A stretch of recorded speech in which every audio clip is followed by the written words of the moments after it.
I just got off the phone with a couple that I just started working with, and they started asking just questions. There's so much uncertainty out there, and they were going through just a transition period. And this was a client that was referred by an existing client of mine about a month ago. So we're just in the process of starting to build out their financial plan. And obviously, with everything going on, we haven't been able to really sit down knee to knee and map things out. So this is really the initial conversation of starting to build out that plan for them. And they were just had a ton of questions, right? So they're at a point where one of them just lost their job, right? They were furloughed. It's the first time they've ever filed for unemployment, and it's a scary time. So there's questions behind how to go through that process, what makes the most amount of sense. Do they spend down savings? Do they open up a line of credit? Should they pay off debts? They've been good savers. So they had all these things that were just out there, right? Stuff over here, stuff over there. And all of a sudden a light bulb went off, right? I got done having the conversation with them and a light bulb went off.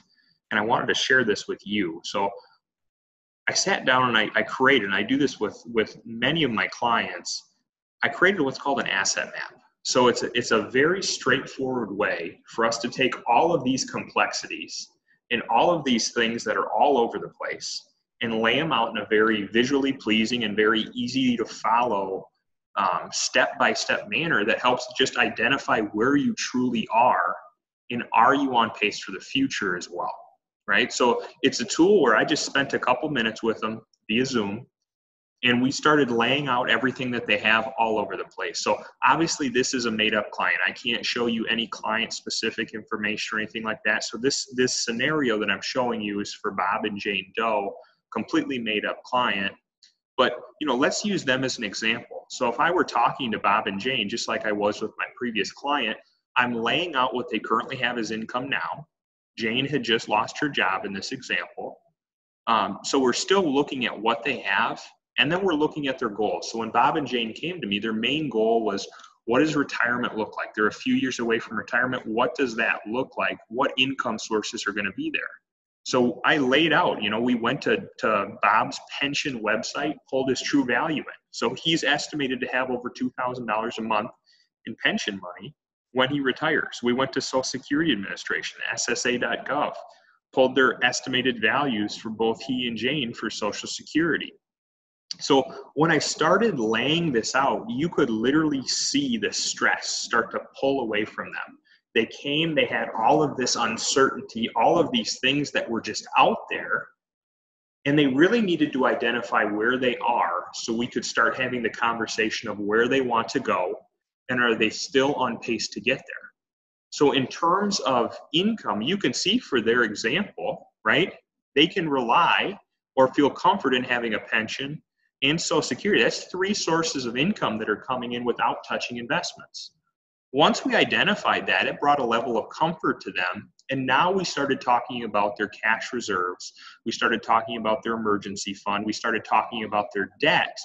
And you can see where it was all laid out. Bob and Jane have done a really, really good job of paying down debt. They have a small mortgage remaining on their current house, and they have more than enough assets to easily pay that mortgage off if they needed to.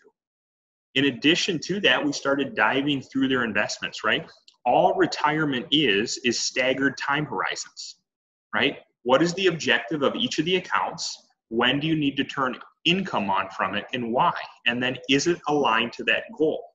Once we had that conversation and we looked at it and we said, based on the income that they're projected for what they're spending on a monthly basis, in terms of their IRA, they may not need to even touch that pre-tax account until the required minimum distribution kicks in at age 72 for Bob, right? The Roth IRA is tax-free money that we've always set aside more for a legacy type plan.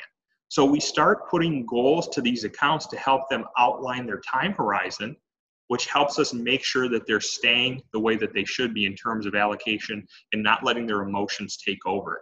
So we did this for Bob, we did this for Jane. We were able to lay everything out and allow them to take a 30,000-foot view and say, this is where I am.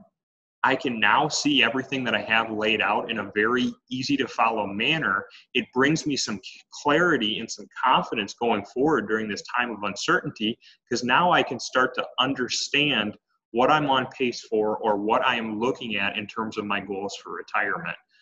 So if you have any questions, please feel free to reach out. I've been talking to lots of clients, especially over the last 3 to 4 weeks, with all the volatility and the uncertainty surrounding this COVID pandemic. And ultimately, I want to sit down. We can go through an asset map just like this to help bring the confidence into your life, right? We need some of that clarity out there in this time of uncertainness to help identify what your goals are going forward, and then just really outline where you are so we can better understand that and help get you there. So love to help. I'd love to sit down and talk with you, walk you through this process. Give us a call if you have any questions, and I really appreciate you taking the time to listen to this video. I look forward to hearing from you. My name is Tyler Braun, a financial advisor with the Tranel Financial Group. Have a great day.